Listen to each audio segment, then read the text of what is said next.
Chosen one, do you feel it? That quiet stirring within you that refuses to be ignored, that undeniable pull in your spirit, as if something unseen has been gently calling your name through the noise of everyday life. You didn't stumble onto this message by chance. This is not just a video, this is a divine appointment. The 9th of August, 2025 is not merely a date, it's a threshold. And you are standing at the edge of something that has been waiting for you all along. Have you ever felt like time itself was holding its breath, waiting for your moment to arrive? What if the delay wasn't a denial, but divine alignment in disguise? There are dates on the calendar, and then there are dates written in destiny. The 9th of August was carved into heaven's design, long before you even knew you'd need a new beginning. And now, it's here. You may not have seen all the signs clearly, but they've been trailing you for months. Subtle whispers in your spirit. A sudden chill when you thought you were alone. Divine pauses that protected you from what you didn't even know was coming. Some beginnings don't shout. They don't crash into your life with drama. Instead, they arrive softly, like a new breath after grief, like peace after long unrest. And yet, they carry the power to rewrite everything. That is what this day holds. That is what heaven is offering you, if you're willing to listen. So before we go any further, I want to thank every soul who has supported this journey through Super Thanks. Your generosity, your energy, your faith, it speaks volumes. You are not just supporters, you are participants in this spiritual unfolding. And to each of you watching now, take a moment. Breathe with intention. 2-9. As a sacred act of agreement, comment 777 below. Let the universe hear you say yes. Let the energy of this moment anchor into your timeline. Your willingness to engage is not just symbolic, it's prophetic. Could it be that everything you've walked through until now has been preparing you for this precise shift? Stay with me. The next part of this message is not just information, it's confirmation. It's revelation. And it's time. Let's begin. God's chosen ones.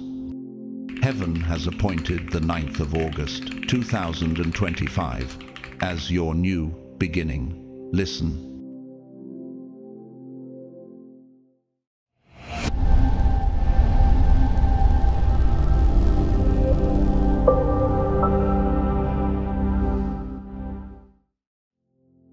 You've been suspended in a sacred pause, asking for confirmation, aching for a sign to break the silence.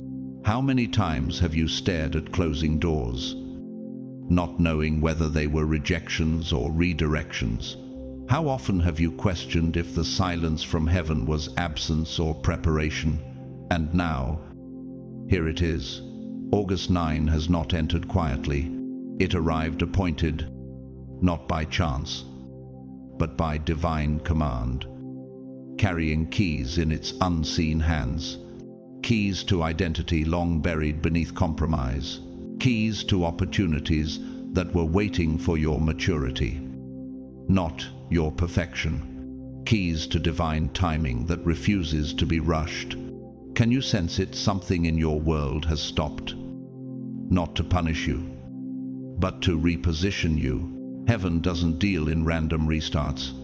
This isn't the reboot of a failed system, it's the unveiling of a design too holy to be released prematurely. What if the delay was never a denial but a protection of your timing? What if those closed doors were gates guarding sacred ground until your soul was strong enough to walk through them? Romans 8:28 whispers its promise again. And we know that in all things God works for the good of those who love Him, who have been called according to His purpose. Every ache had architecture. Every season of sorrow was softening your soil for something only this exact moment could make bloom. Consider Hannah, barren for years and broken in prayer. Her cries at the temple weren't ignored, they were recorded. And when Samuel was born, He wasn't just a child, he was a prophet who would anoint kings. 1 Samuel 1:3. Could your hidden anguish be preparing the ground for a promise too heavy for an earlier season?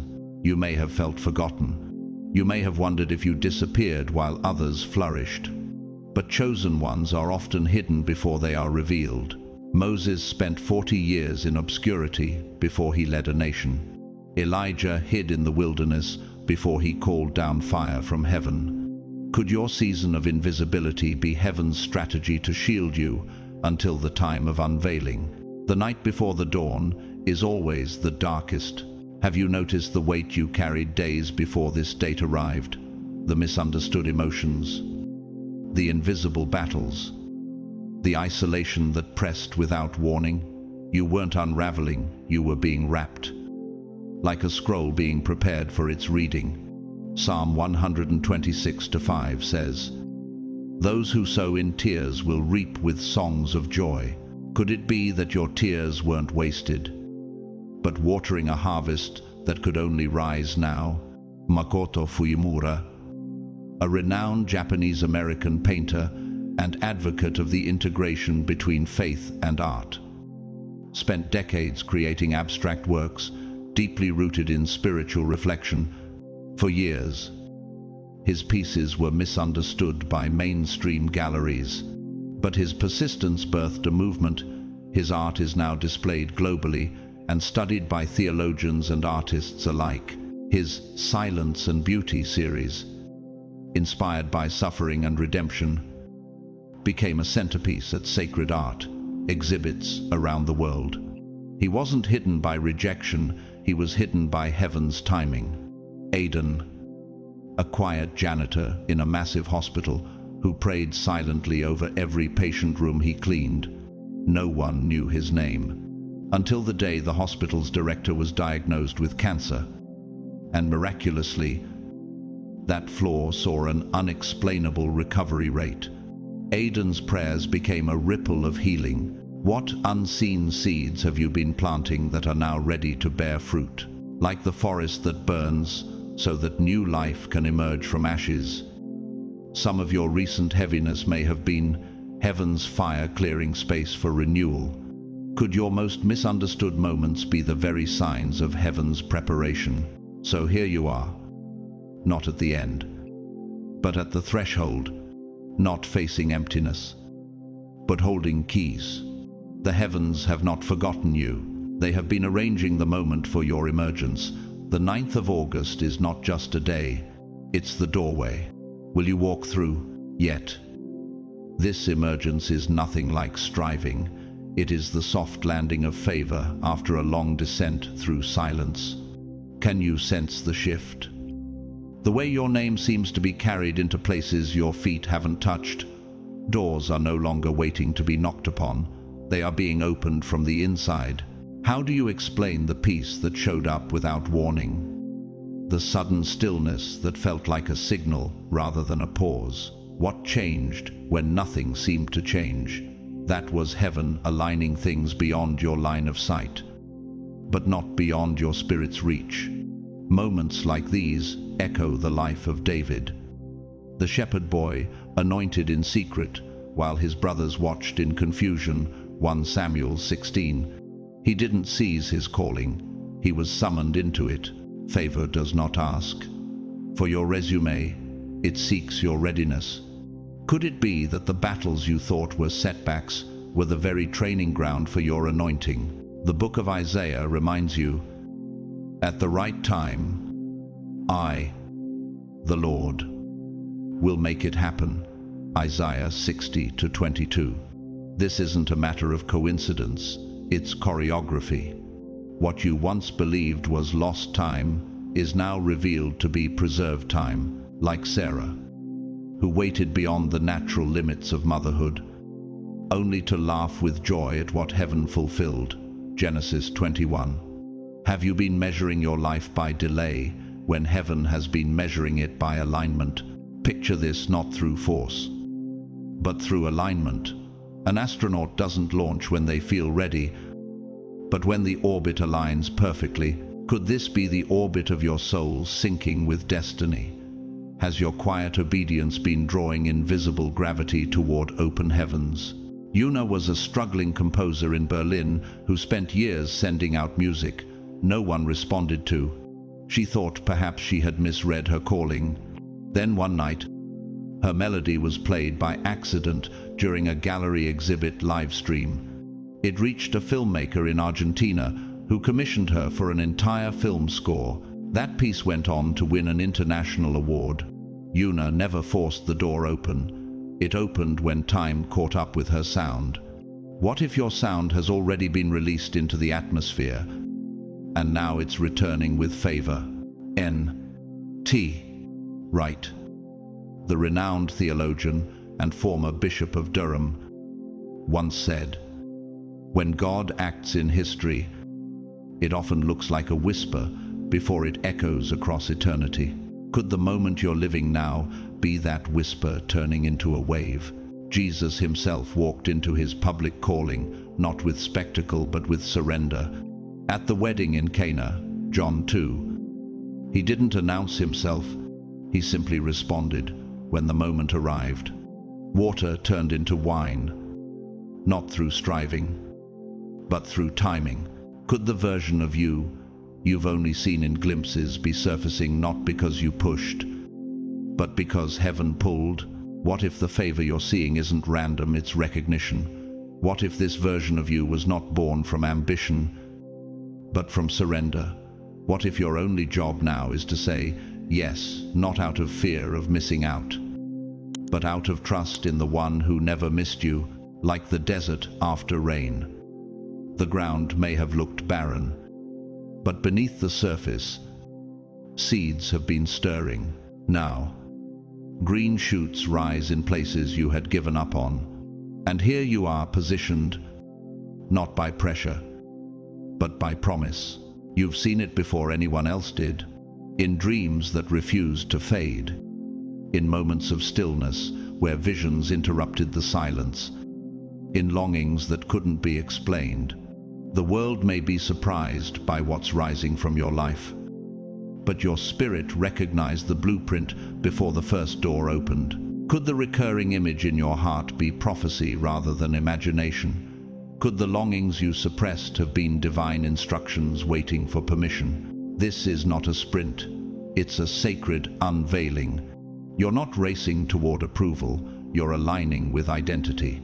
Jeremiah 1:5 says, "Before I formed you in the womb, I knew you.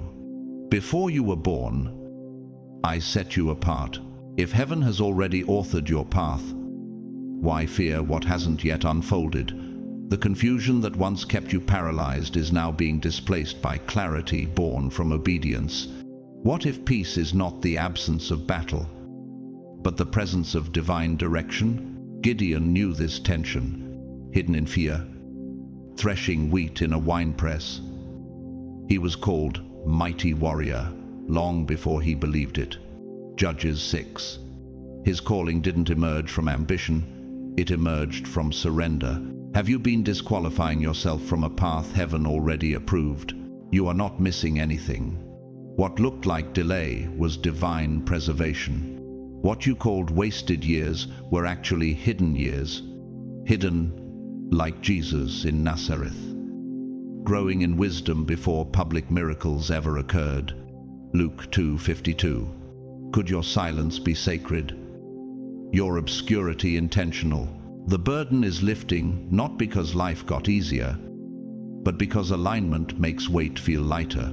Could the reason fear is losing its grip be because you've stopped grasping for control? What if the pressure didn't disappear but the purpose finally absorbed it? Viktor Frankl, the Austrian neurologist, Holocaust survivor, and author of Man's Search for Meaning, once said, "When we are no longer able to change a situation, we are challenged to change ourselves."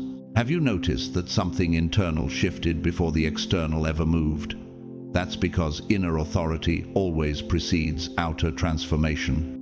Kaya, a pastry chef in a forgotten coastal town, once baked in a shop few visited, But her habit of gifting loaves to local orphanages reached a traveling journalist whose article went viral within weeks. Kaya was invited to Paris to train under the world's best, not because she advertised, but because she served without needing to be seen. Could your unseen consistency be the seed of your sudden promotion? Like the tide that turns while no one is watching, what was hidden is being drawn into light. What once seemed small is being magnified, not by noise, but by resonance, not by striving, but by surrender. This new beginning doesn't echo someone else's breakthrough. It bears your spiritual fingerprint. It wasn't borrowed. It wasn't copied. It was crafted in silence, delivered in grace. You didn't miss your moment. Your moment waited for you. One day, you'll look back and see it clearly, the divine precision in the delays, the wisdom behind the detours, the quiet architecture behind every tear. None of it was wasted. Each trial laid bricks beneath your feet, building the unseen structure you're now walking upon. Could it be that the struggle was not punishment, but preparation? Could the season that almost broke you be the very thing that equipped you? You are not walking into something generic. You are stepping into an assignment, authored with your name woven into its DNA. No one else can wear what was tailored for you. Like the robe Joseph received from his father, distinct, multicolored. Unmistakable it marked him before it ever promoted him. Genesis 37. And even when it triggered jealousy, it still remained his. Has heaven ever released anything that wasn't irrevocably personal? They may still treat you the same. They may not notice the shift, but you're not waiting for their validation. You're walking in revelation. You've heard something they haven't. You've responded to an internal signal that didn't announce itself outwardly. Jesus, after rising from the grave, was mistaken for a gardener until he said Mary's name. John 20:14-16. Her recognition didn't come from his appearance. It came from the sound of truth. Could the change in you be invisible to others because it was designed to be intimate? Let them wonder. Let them keep seeing the version of you that expired. You are not here to prove, you're here to become. And the most powerful becoming doesn't scream for attention. It settles, expands, and radiates until silence becomes undeniable authority. Matthew 6-4 reminds us, your Father, who sees what is done in secret, will reward you openly. There is nothing louder than a life transformed by surrender. Have you noticed how your inner peace is louder than their opinions? Long before Ruth stepped into her redemption, she chose loyalty over logic, obscurity over opportunity. Her quiet commitment positioned her for a lineage she could never have imagined. Ruth 1:4. What quiet decision have you made that heaven saw, even when no one else did? Elijah Worth, a South African entrepreneur and environmentalist, spent years restoring abandoned farmland into thriving ecosystems. Media ignored him, politicians dismissed him, until a heat wave forced international leaders to study his regenerative model. Now, universities teach from his methods. His reward wasn't in attention, it was in alignment. Could the thing you've been faithfully building in silence become the blueprint others one day depend on? And what about Nia, a high school science teacher in Boston who quietly ran after-school labs for kids with learning disabilities? She never asked for press, but one of her students went on to become a leading cancer researcher and credited Nia during a global award ceremony. The world only recently saw what heaven applauded long ago. Could your fulfillment be already echoing in places you haven't arrived at yet? The hummingbird never announces its arrival. Yet when it hovers over a bloom, everything around it pauses. Small, silent, precise. Could your becoming be just like that, small to the world, but unmistakable to the ones who are meant to see it. This isn't about noise. This is about truth. This is your beginning. Quiet, bold, non-negotiable. Stay grounded in what heaven whispered. Even when earth remains silent, stay open to the subtle shifts, the gentle nudges, the invisible confirmations that seem ordinary on the outside, but thunder inside your spirit. Stay expectant, not as wishful thinking, but as sacred agreement with what you already carry.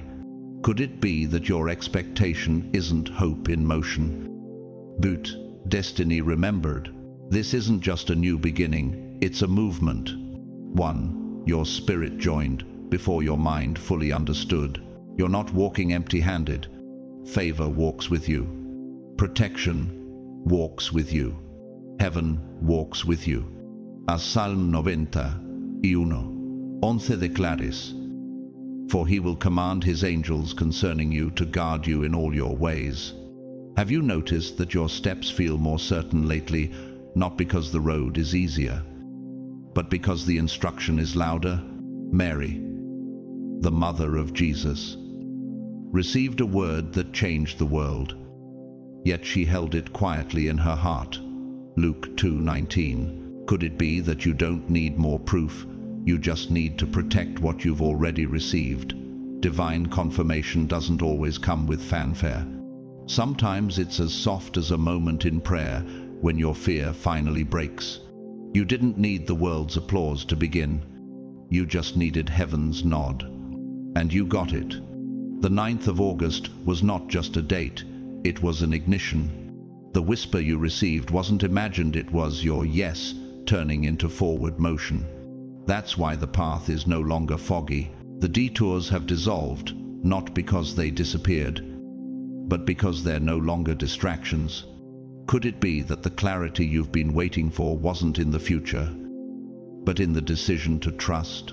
Tobias, an architect in Amsterdam, once abandoned his award-winning career after a quiet moment of prayer redirected his heart.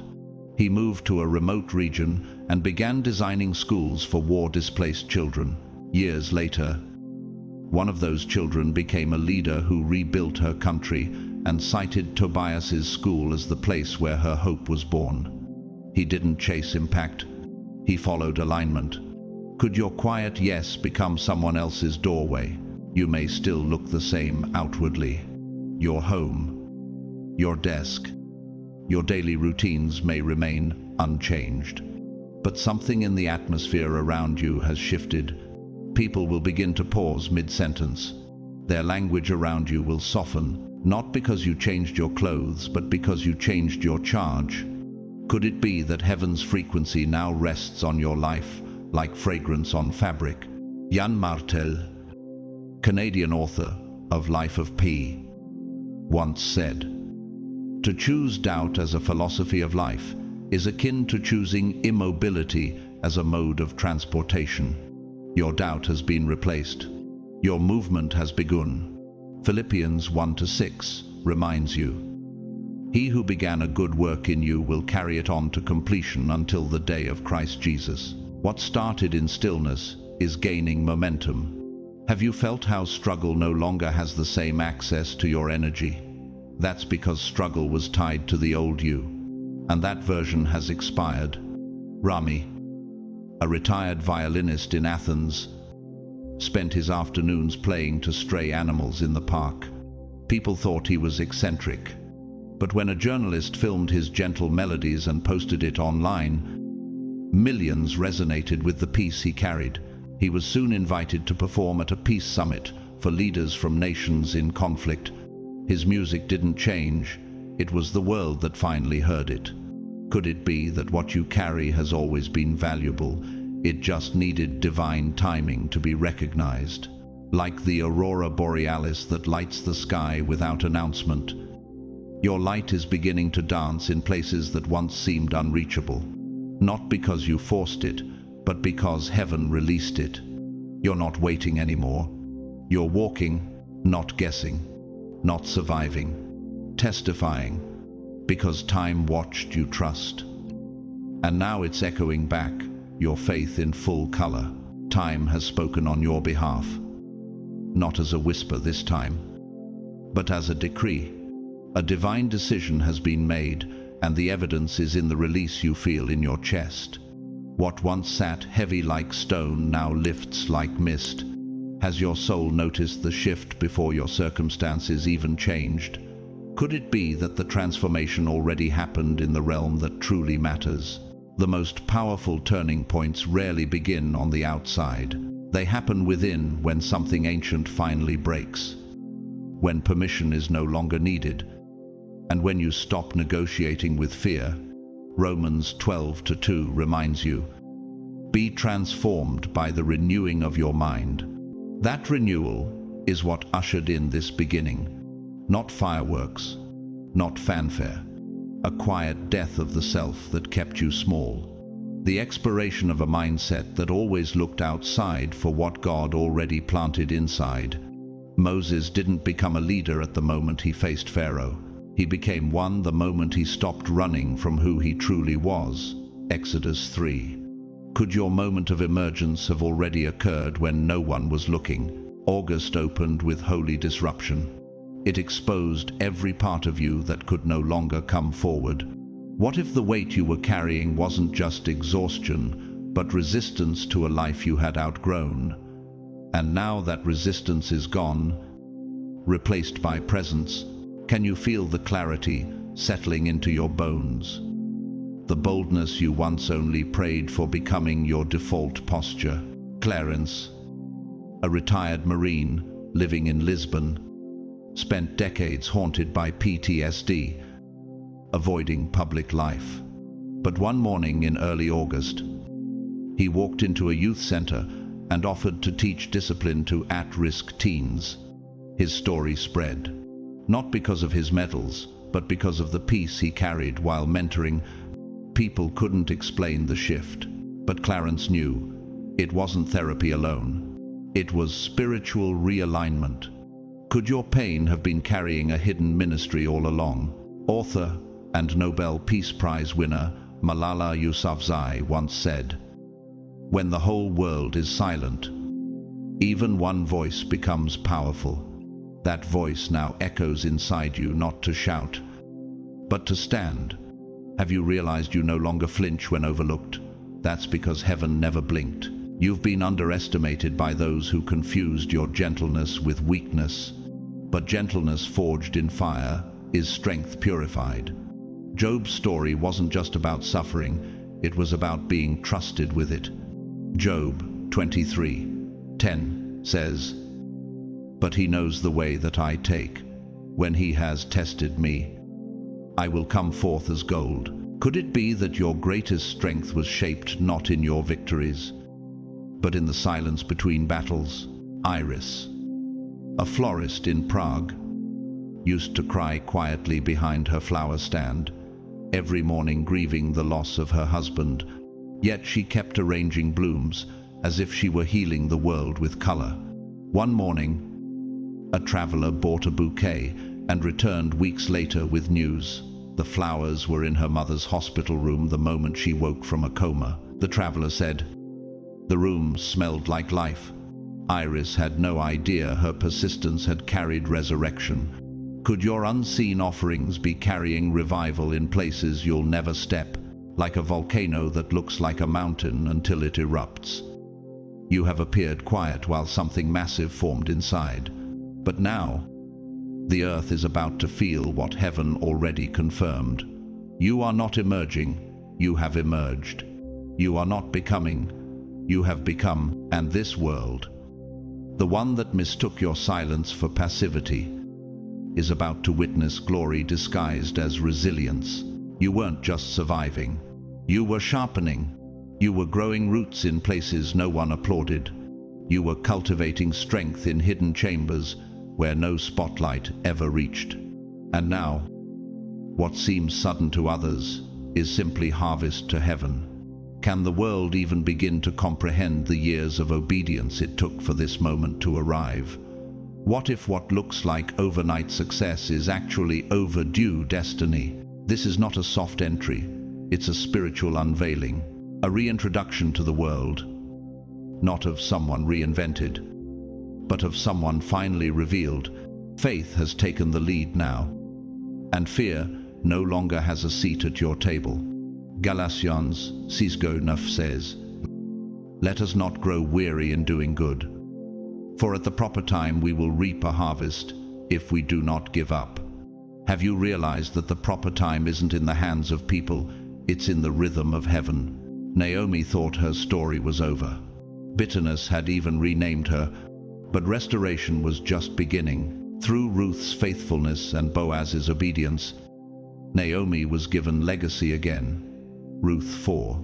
Could your ending have only been the setting for a better name, a better purpose, a deeper redemption? This isn't just an upgrade, it's a release. You're not being improved, you're being unleashed. And what's emerging now was never meant to stay small. Could it be that the fear you once obeyed was simply guarding the door to your greatest influence, and now that faith has opened it, the version of you that once whispered is ready to roar? In Detroit, a woman named Cherise spent a decade creating sculptures in her garage. She never posted, never exhibited. It was her therapy, her way of processing grief, until one piece, left near a curb by accident, was discovered by a gallery curator within months. Her work was featured in a national exhibit. She said, "I didn't expect the world to call. I just stopped hiding from what healed me." What could be calling your name now that you've stopped hiding? Dr. Francis Collins, geneticist and former director of the NIH, said during a rare public reflection, "Faith is not the opposite of reason. It is the commitment to walk when sight runs out." That's what you've done. You walked without sight, and now clarity is chasing you. Peter didn't walk on water because he had a perfect plan. He walked because Jesus said, "Come," and he moved before the miracle met his feet. Matthew 14:29. Is it possible that your movement of faith has already split the sea?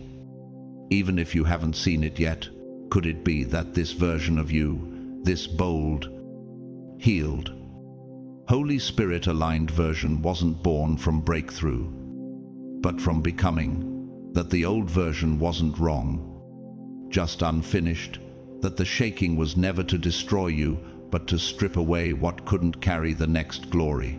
Mateo, a silent piano tuner in Buenos Aires, spent years restoring other people's instruments. He never played in public until one stormy night, during a blackout at a recital. He stepped in and played from memory while the lights were out. The audience never saw his face, but the room wept. The conductor said, "We didn't witness a performance, we witnessed purpose." Could it be that what you've been refining for others is the very thing heaven is now spotlighting in you? And like the moon emerging from eclipse, you're not becoming something new, you're simply becoming fully visible. Faith has taken over, fear has bowed, and heaven is announcing, "This one is ready." Now that doubt has been dethroned, and fear no longer scripts your story. You're walking in something unshakable truth. Not the kind of truth that demands the room to notice, but the kind that rewrites atmospheres with quiet conviction. This kind of truth liberates. It doesn't shout. It severs chains. It reclaims your name from narratives that never belonged to you. Could it be that your freedom didn't come from escape, but from recognition? This season requires no more begging, no more shrinking, no more negotiating with what you've already outgrown.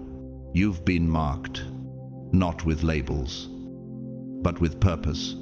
Ezekiel 9:4 speaks of those who sigh and groan over the detestable things, marked not with pride, but with sensitivity to divine things. Could your tears have marked you as trustworthy? Could your quiet grief have been heaven's fingerprint? When Esther aligned with her purpose, The assignment followed.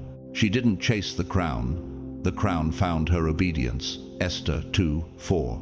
And with it came resources, favor, protection, and supernatural courage. What if this is the chapter where you stop pursuing and start receiving? Nikos, a tailor in Thessaloniki, spent most of his life repairing clothes in silence, refusing offers to commercialize his small shop.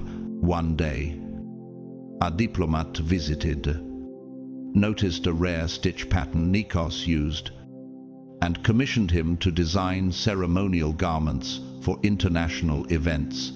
When asked why he never expanded, he simply said, "I waited until purpose fit my hands." Could it be that the door you didn't knock on is now opening because heaven whispered your name behind it? Doors will swing wide, not by force, but by favor. Divine appointments will collide with your steps, not because you rushed, but because you trusted. Deuteronomy 28:2-6. All these blessings will come upon you and overtake you if you obey the Lord your God. Could blessings be chasing you down? Not because you changed your path, but because you stayed on it? British Olympian and devout Christian Eric Liddell, who refused to run his best race on the Sabbath, once said, "When I run, I feel his pleasure." His obedience cost him gold, but gained him eternal legacy. What if your sacrifices have not set you back, but lifted you out of the noise into alignment? The old version of you, trained to tolerate, negotiate, survive, can no longer hold the elevation ahead. That's why familiar voices are fading. That's why certain rooms no longer feel right. Can you sense the inner stretch? The way your capacity is expanding without visible effort. That's heaven scaffolding your next level. Sana, an orphaned girl raised in Nairobi, built a micro school under a mango tree for children with no access to formal education. She had no credentials, no internet, no government funding, but her consistency became a movement. Years later, educators from abroad came to study her model. She never begged for attention. She simply became undeniable. Could it be that the hidden structure of your faithfulness is now visible to those who were assigned to recognize it? And like tectonic plates shifting deep beneath the surface, your foundation has already moved. You don't feel it all yet, but the new ground is already forming beneath you. Elevation isn't coming. It has already begun, and your life is rising to meet it. Elevation will cost comfort. It will require the release of survival mode habits that no longer serve your purpose. Could it be that the strength which once protected you is now the very thing you're being asked to surrender? You're no longer being invited to merely endure. You're being commissioned to embody, not the version of you that coped, the version that conquers. To rise now means to do so unapologetically, without seeking approval, without asking if it's okay to become who God already confirmed you are. Jeremiah was called a prophet before he ever prophesied. Jeremiah 1-5:10. His first response was insecurity. But heaven never waits for your confidence. It moves on your calling. Could your hesitation be the final layer falling off before flight? There is a rhythm to your spirit now. Not everyone can hear it, but you can, like David dancing before the ark, moving to a beat no one else dared match. 2 Samuel 6:14. Others saw recklessness. Heaven saw reverence. When was the last time you trusted your joy over their judgment? You've begun to feel something sacred in your steps. Clarity that doesn't need circumstances to confirm it. Peace that doesn't wait for people to understand it. Romans 8:14 says, "For those who are led by the Spirit of God are the children of God." What if your boldness now is not rebellion but spiritual identity finally standing up? Madeline, an elderly woman in Kyoto, Spent 40 years tending a garden behind a hidden temple. She never spoke much, never taught formally, but one afternoon, a group of travelers came through, and without a word, she handed each of them a blossom. One of those travelers, our best-selling author, later said, "It wasn't the flower, it was her presence that bloomed something in me." Could your presence be speaking in places your words never reach? Dr. Bernice King, daughter of Dr. Martin Luther King, Jr., once said, "You cannot speak powerfully if you are not rooted deeply. Your roots have grown in silence. Now your voice rises, not as an echo, but as origin." Martha wasn't the obvious choice when Jesus arrived at her home, but even in her tension between service and stillness, she received revelation that Lazarus would rise again. John 11:23-27. Not because she felt worthy, but because she stayed present. Could your presence alone be the soil for resurrection? And then there's Ravi, a silent artist in Morocco who painted only at night, using discarded pigments. One day, a storm tore through the market and destroyed several galleries. Ravi offered his pieces to hang in the empty spaces. People stopped. They felt something they couldn't name. Within a week, he had more commissions than ever before, not because he planned a launch, but because he stayed in flow. What if your flow is what heaven wants to fund? You are no longer surviving cycles, you are rewriting them. And that rewrite won't wait for universal applause. It will move through divine rhythm, divine instruction, divine agreement. The shift is not external, it's encoded in your bloodstream now. You are no longer trying to make sense of the path, you are becoming the path.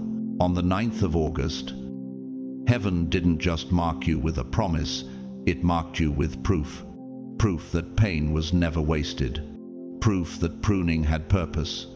Proof that something divine has been preparing to erupt from beneath the ordinary surface of your life.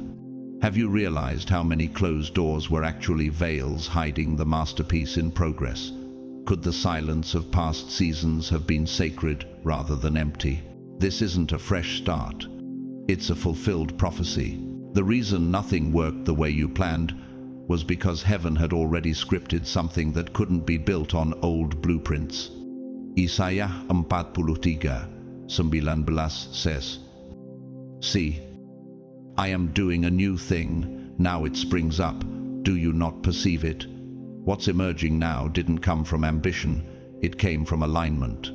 What you entered was not just a new chapter, it was a divine appointment written into eternity. You're no longer wondering, what if? You're walking in. What's next? The clarity you feel isn't emotional, it's spiritual. And it's not fragile, it's unshakable. This is the season where questions give way to quiet authority, where you no longer look for signs, you carry them. Noah didn't build the ark because rain made sense. He built because obedience demanded it. Genesis 6:7. Could it be that your obedience, even when no one understood, is what positioned you for this reign of restoration? And now your steps are not hesitant, they are holy, not arrogant, but anchored. You're moving with the weight of someone who has wept and still chosen to believe. Oprah Winfrey, one of the most influential voices of this generation, once said, "True confidence comes from knowing that your life is aligned with the purpose you were created for." That's what you carry now. Confidence not manufactured by applause, but matured in surrender. You waited when giving up would have made more sense. You protected your softness even when the world called it weakness. And heaven noticed. Psalm 34:18 says, "The Lord is close to the brokenhearted and saves those who are crushed in spirit." Could your soft heart be the very reason you've become magnetic in a world trained to harden? Alia, a single mother in Tunisia, raised her daughter while battling an autoimmune disease. She never sought pity, only peace. She painted at night, sold her art quietly, and prayed for stability. One of her paintings ended up in a local gallery, where a collector noticed its depth and sponsored her for an international exhibition. Alia said, "I didn't chase success, I created peace, and success found me there." Could the peace you protected be the very frequency heaven has decided to amplify? Micah, a former combat medic, struggled to reintegrate into civilian life, but he began volunteering at hospice centers, using his silence to sit with the dying. One nurse wrote, "His stillness speaks louder than sermons. What if your stillness has become sanctuary for others? And like the northern pine that bends under snowfall but never breaks, your resilience isn't about resistance, it's about rootedness. You've bent, but you've never snapped. You've wept, but you've never withdrawn. You've been pressed, but never disqualified. And now, the ground beneath your life testifies. This one has surrendered, and so this one will rise. Let the 9th of August be your seal. The line in the sand between who you were and who you've become. You no longer carry burdens you once accepted as identity. You no longer sit beneath ceilings that were never yours. Can you sense how even your thoughts have changed cadence? How your soul no longer flinches where it once froze? This is not the same you, it's the revealed you, quietly renewed, invisibly equipped, divinely rerouted. This moment carries permanence. It cannot be undone.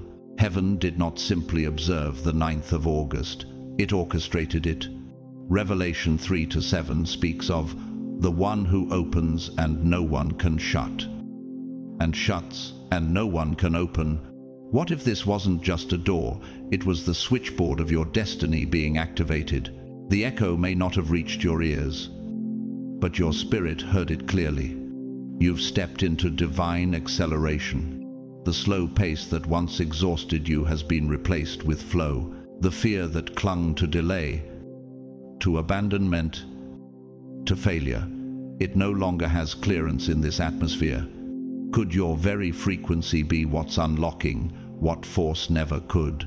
Like Elisha, watching Elijah ascend and receiving a double portion, not by striving, but by staying present.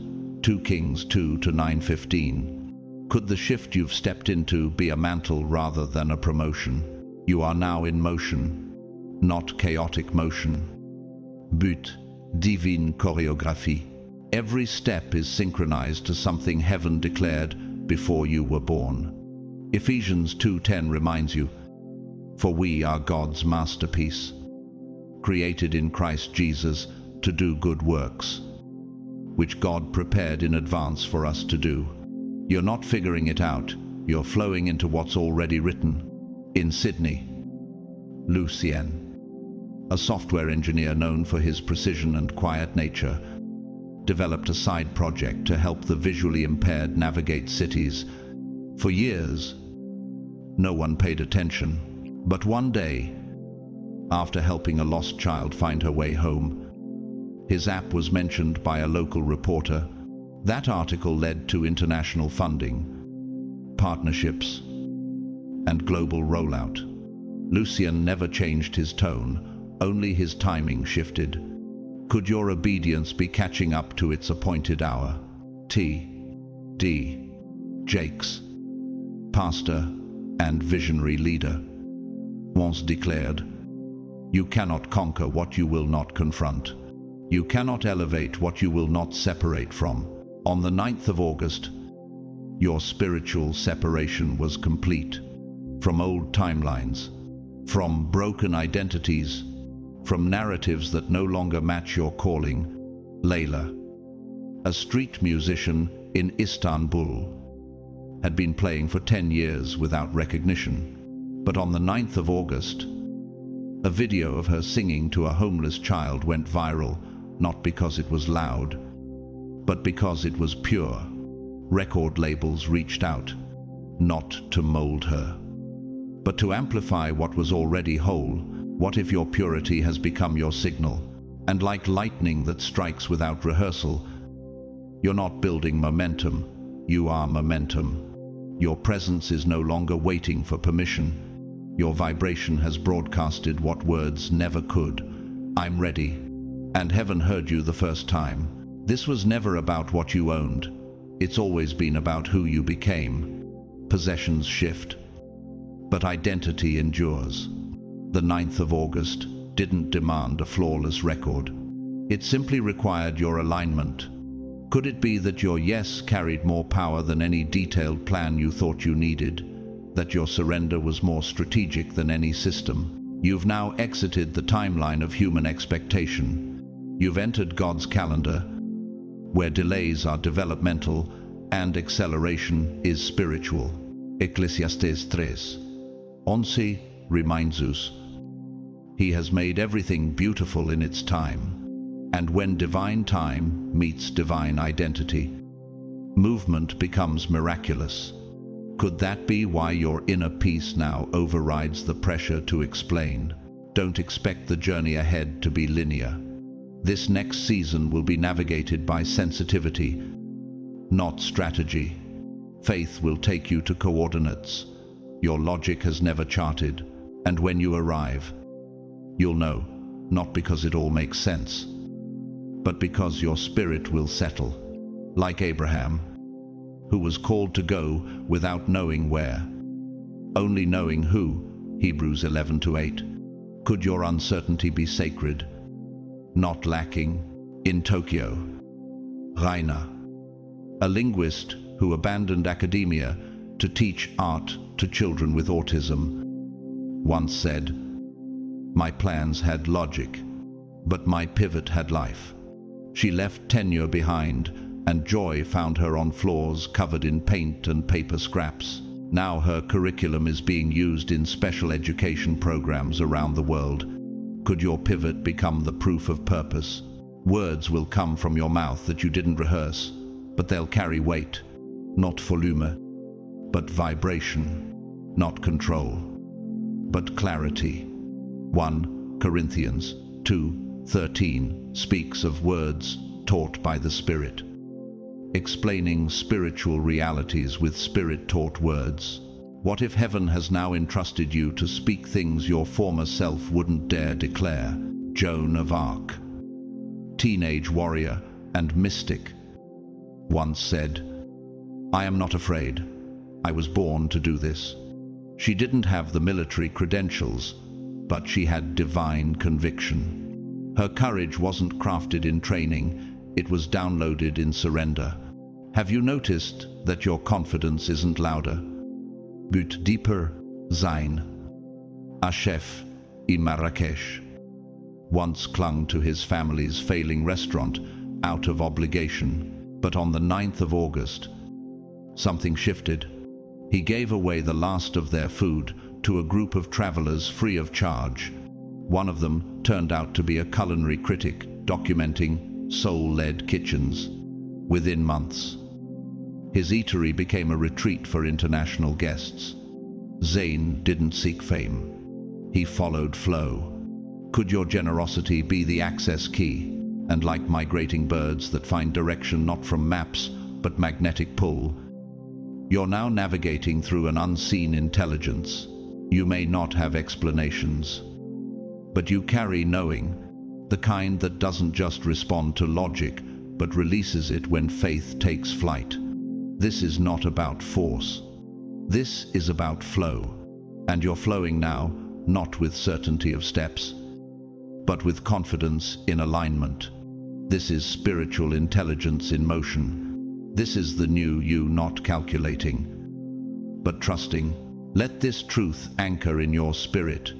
What you once chased is now in pursuit of you, not because you surrendered your desire, but because you outgrew the need to hustle for what's already yours. What if the shift wasn't about effort, but evolution? Could it be that heaven waits not for noise, but for maturity? You're no longer striving for affirmation. You're standing in divine agreement. There's nothing to prove now, only space to receive. And the receiving isn't meager, it's massive, it's legacy-sized. Romans 8:17 reminds you. Now, if we are children, then we are heirs, heirs of God, and co-heirs with Christ. This is not reward, it's inheritance. You are no longer catching drops from heaven, you're standing under the waterfall. The cup is not being filled, it's being flooded. What others call overflow, heaven calls right on time. When the woman with the alabaster jar poured oil on Jesus' feet, Luke 7:37-38, she wasn't being wasteful, she was being prophetic. Her release became a fragrance remembered for generations. Could the very thing you feared was too much be the exact thing heaven plans to multiply? You are not stepping into a chapter, you are walking into a volume, a publication of purpose, a release of long-hidden brilliance. Could your life be heaven's manuscript now finally being read aloud? Ari, Akiet, Theater Janitor in Buenos Aires. Used to practice monologues under his breath while sweeping aisles. One night, when an actor fell ill, Ari stepped in, knowing every line. The director was stunned. That night changed his life. Not because he forced his way in, but because he had been ready in silence. Could your hidden rehearsals now be turning into divine invitations? The poet and philosopher Khalil Gibran once said, "Your pain is the breaking of the shell that encloses your understanding." Could it be that what once felt like breaking was actually your spirit cracking open for light? Everything. You muted your voice, your vision, your velocity is now being turned on, not in fragments, but in fullness. 2 Timothy 1-6 urges us to fan into flame the gift of God, and that fire is now ignited. Liana, a retired architect in Quebec, once hid her watercolors out of fear. They weren't real art. But when her granddaughter posted one online, a museum curator took notice. Within a month, her first exhibition was booked. Liana whispered at the opening, "It was never that I wasn't ready, it's that the world wasn't ready to see me yet." Could it be that your gifts were not late, just divinely timed? And like the ocean's tide responding to the gravitational pull of the moon, your becoming is magnetic. The world is shifting not because you demanded it, but because your resonance can no longer be ignored. You are the sound now. Not background noise, not static, but a frequency of purpose tuned for such a time as this. Let them wonder. Let them ask. Let them speculate about where this version of you came from. They weren't there in the silence that shaped you. They didn't hear the echo of your prayers, whispered into empty rooms. They didn't feel the weight of nights when you questioned everything, but still kept breathing. Could it be that their confusion is confirmation that your transformation wasn't for them, it was between you and God? The tears, the trembling, the tenacity, they didn't see it, but heaven did. And heaven does not overlook endurance.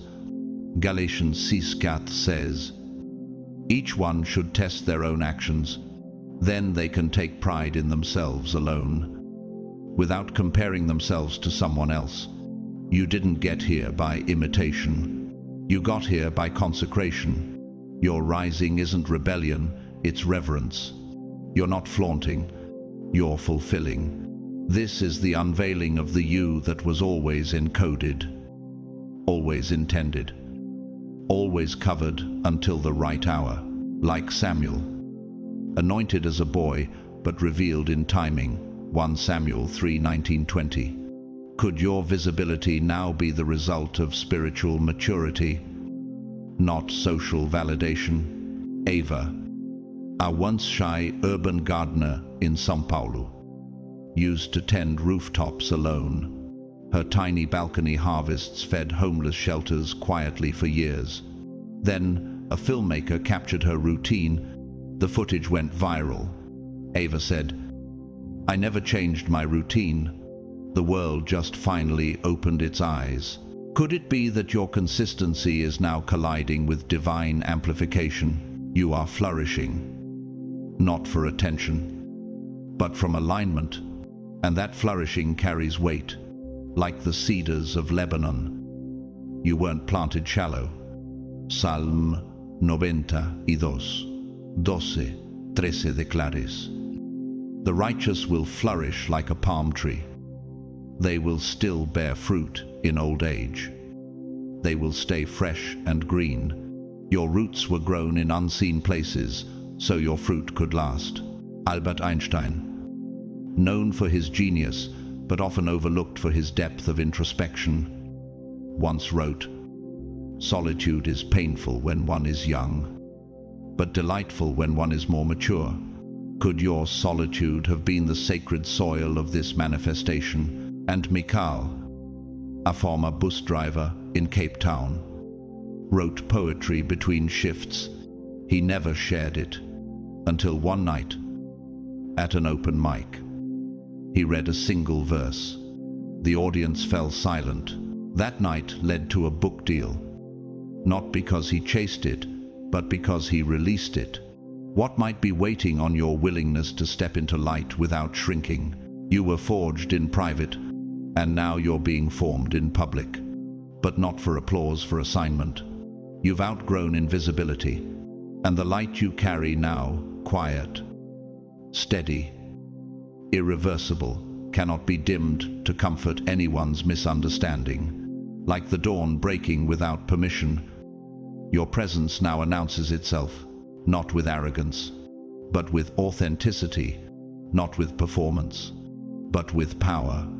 You're not taking up space, you're taking your place. You've shifted from waiting in the wings to walking in the wonder, from holding your breath to owning your presence, from managing pain to manifesting purpose. This isn't improvement, it's transformation. Can you feel the clarity that now sits where confusion once lingered? Can you sense how peace has become louder than pressure? Your voice carries maturity. Your choices no longer come from desperation, but discernment. Your boundaries aren't barricades, they're bridges to alignment. This is the proof. You've stopped carrying what was killing you just to keep others comfortable. You've chosen life, not a partial life, a whole, unapologetic, spirit-led life. And because of that, favor has found you, not by accident, by atmosphere. Exodus 33:19 records God saying, "I will have mercy on whom I will have mercy, and I will have compassion on whom I will have compassion."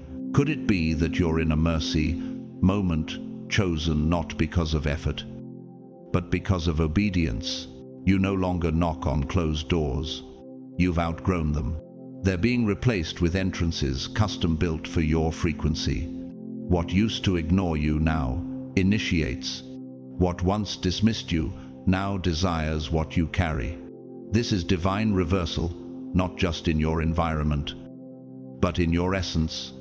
Hagar, the handmaiden cast away into the wilderness, thought her story was over. But in that desert, God revealed himself as El Roi, the God who sees her. Genesis 16:13. Could your wilderness have been the stage for heaven to finally speak your name? Jamir, a quiet glassmaker in Lisbon, spent years being overlooked by luxury shops. His work was considered too raw. But one day, a tourist with influence bought a single piece and posted it. Now Jamir's work graces galleries worldwide. He didn't change his art. The world changed its lens. What if your authenticity is finally being honored in places that once feared your depth? Bishop Desmond Tutu once said, "God's dream is that you and I and all of us will realize that we are family." Could it be that the divine reversal isn't just for your benefit, but to bring others into alignment with love, justice, and spiritual belonging through you? Tzia, An ECU nurse in Johannesburg used to feel invisible in the chaos, but one patient's family wrote a letter saying, "We felt peace every time you walked into the room." That single letter sparked a hospital-wide shift in how care was measured, not just in procedures, but in presence. Could your very presence now be the solution someone else is waiting for? And like a forest regenerating after fire, not in haste, but in holy rhythm, you're not recovering what was lost. You're receiving what was reserved. This is not you demanding access. This is heaven delivering inheritance. This is favor that recognizes the sound of surrender. And now, you're not trying to fit through old doors. You are being escorted through new ones by grace, by timing, by divine design. You're no longer bending to fit into borrowed spaces. You're designing dimensions that reflect the truth of who you are. These aren't just rooms, they're realms. Spaces charged with peace, creativity, healing, and invitation. Can you feel the shift in atmosphere when you enter now? Could your presence be shaping spaces before you even speak? Your mind is no longer a battlefield, it's a sanctuary. Your thoughts are no longer fragmented, they're ordered. Your heart pulses with sacred rhythm, not rush. Your hands are not clenched in fear, but open in expectancy. Your feet steady, planted in terrain that once made you tremble. And the truth anchoring it all: you are not behind. You are right on time. Isaías 60:22 declares, "When the time is right, I, the Lord, will make it happen." Could it be that everything you once called delay was actually divine delay, strategic, not accidental? You're now in holy rhythm. Blessings aren't something you beg for, they're the environment you breathe in. Appointments find you. Alignments recognize you. Opportunities unfold with unmistakable peace. You're not auditioning, you're activating. Esther didn't chase the crown. She was positioned for it through obedience and timing. And when the time came, her presence became the access point for an entire people's deliverance. Esther 4:5. Could your very story now be functioning as a portal not just for you, but for those tethered to your breakthrough? Luca, a jazz pianist from New Orleans, once feared he'd aged out of opportunity, but on the 9th of August, he spontaneously played in a corner cafe, and a film director happened to be listening. That soundtrack became a movie score. Luca said, "I didn't play for attention. I played because I couldn't hold it in anymore." Could your overflow now be writing you into divine blueprints sealed for such a time as this? Michelle Obama, former First Lady of the United States, once said, "You may not always have a comfortable life, and you will not always be able to solve all of the world's problems at once, but don't ever underestimate the importance you can have." Could it be that you've already stepped into that kind of quiet influence? The kind that builds rooms not just for you, but for those watching you rise. Brenna, a teacher in Nairobi, spent years journaling her inner healing process, quietly, reluctantly, until one student found her notebook, read a few lines, and shared it at a youth assembly. That raw vulnerability became a mentorship curriculum now used across East Africa. Brenna said, "I never imagined my wounds would teach others how to heal."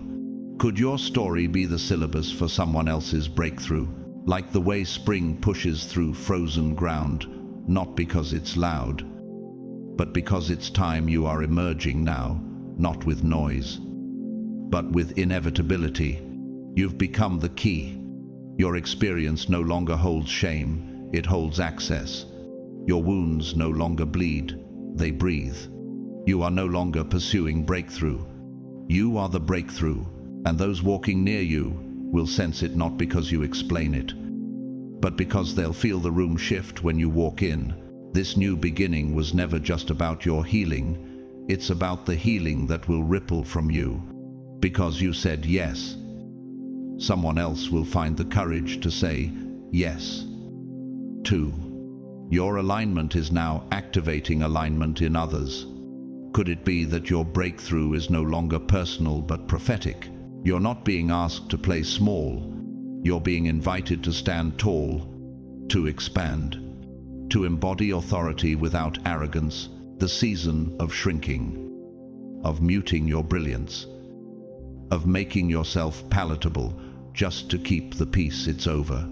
Could that discomfort you once felt in tight places be confirmation that you were never meant to stay hidden? Your presence now alters spiritual atmospheres. Your words no longer just express, they restore. Even your silence carries frequency. Mark 16, 17, 18 reminds us. And these signs will accompany those who believe. You're not just believing anymore, you're becoming the evidence. Deborah, the judge and prophetess, didn't seek position, she was chosen for it. In a time when women were expected to remain unseen, her leadership brought peace to Israel. Judges 4:5. Could it be that your voice will break cycles, not with volume, but with vision? Xiang, a once reclusive calligrapher in rural Chengdu, began writing quiet affirmations on rice paper and leaving them at bus stops. Months later, his scrolls were compiled into a national mental health campaign. He said, "I thought no one saw me, but heaven had been watching." Could your quiet obedience now be heaven's public display? Cardinal Robert Sarah, a contemplative voice within the Catholic Church, once wrote, "Silence is more important than any other human work, for it expresses God." Could it be that your silence isn't absence but assignment? Elena, a dance therapist in Athens, began holding movement sessions for women who had survived trauma without advertisement. Her studio became a sanctuary. She whispered to one participant, "I'm not here to teach you steps. I'm here to help you remember who you are." Could your presence now be unlocking memories heaven preserved for healing? And like the constellations that guide sailors long before GPS, your life is beginning to orient others. You're becoming more than a destination. You're becoming a direction, not because you're trying to lead, but because you've learned to follow. This isn't coincidence. This is covenant. This isn't about charisma. It's about character. You've chosen not just to start, but to stay. And that decision has moved heaven. You are now standing in spiritual stature. You walk into rooms not wondering if you belong, but aware you've been assigned. You speak not to impress, but to release. You remain silent not to disappear, but because the weight of your spirit is already speaking.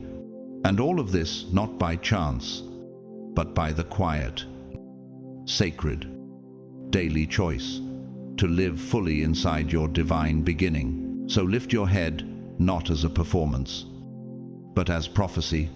Straighten your spine, not in pride, but in posture. Breathe in the present like it's oxygen laced with assignment. The pressure you once carried has dissipated. Can you feel it? That subtle shift in the air. Could it be that the things that once clung to your spirit have now been released? Not by effort, but by permission. Old contracts have been revoked, spoken and unspoken. Emotional leases have expired. Spiritual ceilings have shattered. You're not operating under expired covenants anymore.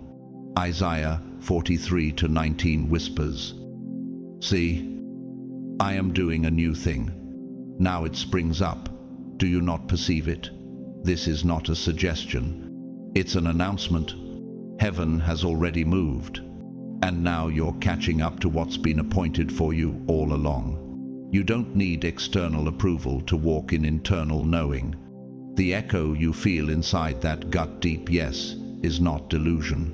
It's divine. Every step you now take in obedience will release consequences in the spirit that ripple into generations. Could it be that your smallest yes is echoing through eternity? John the Baptist prepared the way without applause, yet his presence shifted empires and introduced the Messiah, Luke 3-4-6. Could your current obedience be quietly laying the highway for someone else's deliverance? Freya, a social worker in Oslo, used to write journal entries about systemic injustice, but never shared them. One day, her notes were found after a staff meeting and circulated within her agency. Now, her language frames policy across ministries. She said, "I wasn't trying to change anything. I was just trying to be honest." Could your truth be transforming systems even when no one gives you credit? J.R.R. Tolkien, a quiet academic before becoming a global literary icon, once said, "Little by little, one travels far." Could it be that your seemingly small, faithful steps have opened an entirely new dimension, not a season, but a spiritual elevation? Nail, a Syrian baker rebuilding his life in Berlin, began gifting bread to refugee families each week. One boy called his loaf a miracle that tasted like home. Today, Nael's shop is both bakery and gathering place. He says, "I'm not just feeding hunger, I'm rebuilding memory." Could it be that even your ordinary acts are holding extraordinary anointing? And like the eagle that soars not by flapping harder, but by catching higher winds, you are now rising, not by exertion, but by elevation. You're not climbing, you're ascending, not to escape, but to embody. You have outgrown reaction. You've matured past performance, and now you're operating from alignment. That's why your peace feels untouchable. That's why your boundaries feel sacred. That's why even your silence now sends signals. You are not stepping into more noise. You are stepping into deeper resonance. The echo you've followed inside is now becoming the voice others will follow. You are not simply walking forward. You are taking territory with grace, with clarity, with invisible authority. And even if no one applauds, even if no stage is built, even if the work goes unseen, you are still leading. Because example is the first sermon, and you, chosen one, are now preaching without saying a word. And so now, chosen one, as we stand at the end of this message, but the beginning of your movement, breathe this in. You have not been preparing for a moment. You have been becoming the moment. Everything you've walked through, every delay, every silent night, every unanswered prayer was not punishment. It was preparation for the dimension you are stepping into now. The 9th of August, 2025, wasn't just marked on a calendar. It was etched into your spiritual DNA. It didn't just bring permission, it brought positioning. It wasn't just a shift, it was your divine assignment being activated. You're not just crossing into a new season, you've crossed into the fulfillment of prophecy spoken over your life before you ever took your first breath. Let the world watch. Let heaven witness. Let your life now echo what your spirit has known all along. This is your time, and you are not returning to who you used to be. You are rising as who you were always meant to become. If this message resonated with your spirit, if it stirred something deep inside you that words alone can't explain, I invite you to carry it forward. Click like if your heart whispered, yes. Share this with someone else who's been waiting for confirmation. Leave a comment about what this message spoke to your soul. We read everyone. If you haven't yet, subscribe to this channel so you never miss a word that heaven is releasing for your journey. And don't forget to hit the notification bell so you're the first to know when a new message drops. If you feel led to support this space and keep this light shining, you can also tap Super Thanks. Your generosity helps keep this message going further, deeper, higher. And if you're not in a place to give today, please know this: your presence, your time, your spirit, those are gifts beyond measure, and we are deeply thankful for you. And now, may the God who appointed this beginning bless your every step forward. May clarity cover you like light. May favor go ahead of you like fire. May protection surround you like a shield. May your strength rise with the morning sun. And may your peace remain unshakable and divine. You are seen. You are chosen. You are rising. And the best part, heaven is just getting started.